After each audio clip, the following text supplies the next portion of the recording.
While most Americans find the subject of immigration fascinating as they view themselves as the nation of immigrants, however, early Britons considered themselves settlers or colonists rather than immigrants.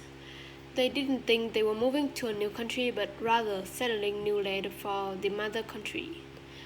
A large number of Dutch, French, German, and Scotch-Irish settlers or blacks from Africa as slaves immigrated into the United States.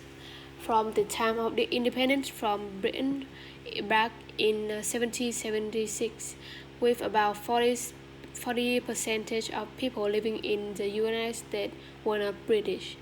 However, the majority of them spoke English, and the basis of life were mainly formed by the British traditions.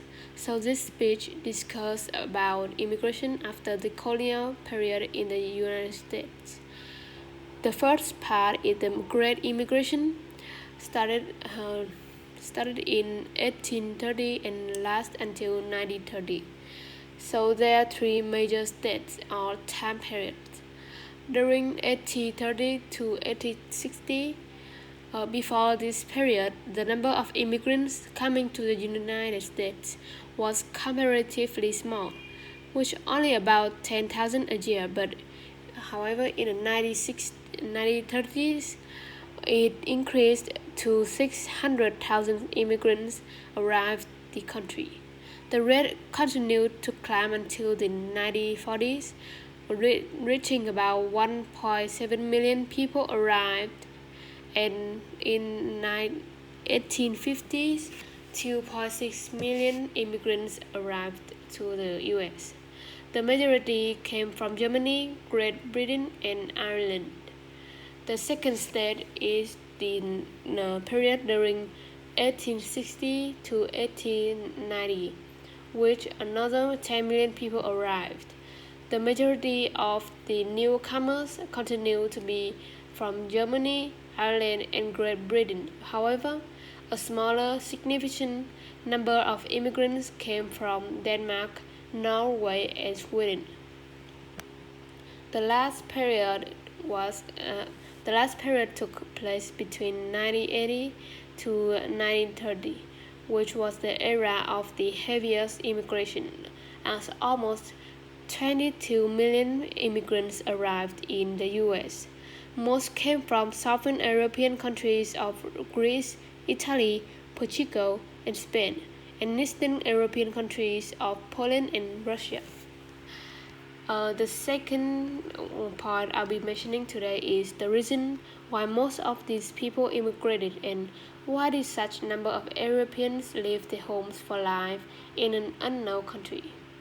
So, as the doubling of Europe's population between 1750 to 1850, and also at the same time the unemployment caused by the industrial revolutions across Europe led to the scarcity of farmland in Europe, which made abundant land in a growing country like the U.S. was a great attraction.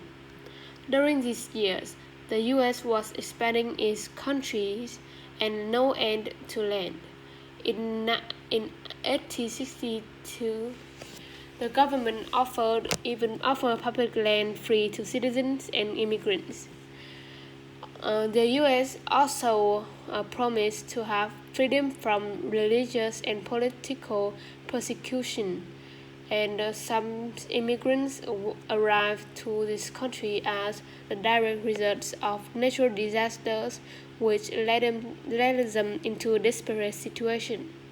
For example, the frequent potato crops failure in Ireland during 1845 to 1849 led to a widespread starvation throughout the country.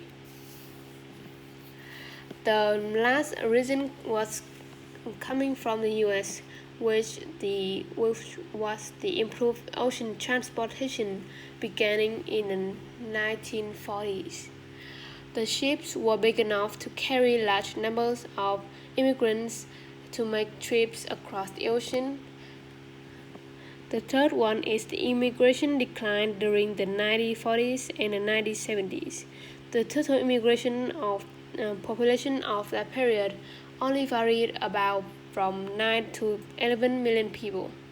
Due to various laws that aimed to limit numbers of immigrants, for example, the Chinese Exclusion Act, published in 1882, the economic and geopolitical events as important as the Great Depression, which began in the 1929, and World War II, last from 1937 to 1945, also contribute a lot to the decline of immigration rate. So nowadays, in 1965, strict quotas based on nationality were eliminated, which increased the immigration.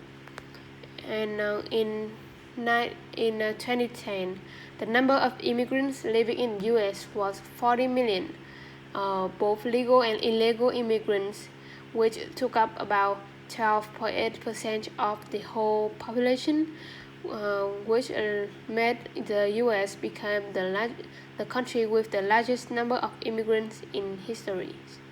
So, in conclusion, there remains reasons for immigration from the 20s to 2010.